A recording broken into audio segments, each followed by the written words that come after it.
তো সেই একই ফ্রিজের ভিডিও নিয়েছি, তো এই ফ্রিজের কোনো কিছু প্রবলেম নেই, সব কিছু ঠিক আছে। তো কাস্টমার বলছে যে আমার ফ্রিজের সুইচটা অন অফ করছে, অন অফ হচ্ছে না, কিন্তু ফ্রিজটা ডাইরেক্ট হয়ে গেছে। তো এটা কোনো প্রবলেম না, ব্যাস বাড়ির লাইন নিউট্রালটা ঘোরানো আছে, তোমার সেটা আমি দেখাবো টেস্টের সাহায্যে।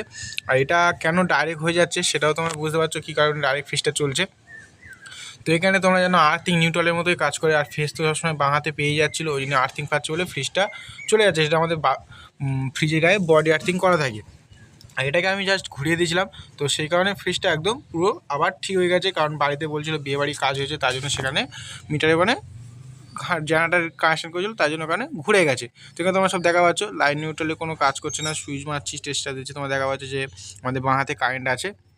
তো তোমরা সবাই জানো যে আমাদের, তো এখানে দেখা পাচ্ছ সুইচ মারছি না, তাও অটোমেটিক আমাদের মানে ফ্রিজটা স্টার্ট নিয়ে নিচ্ছে।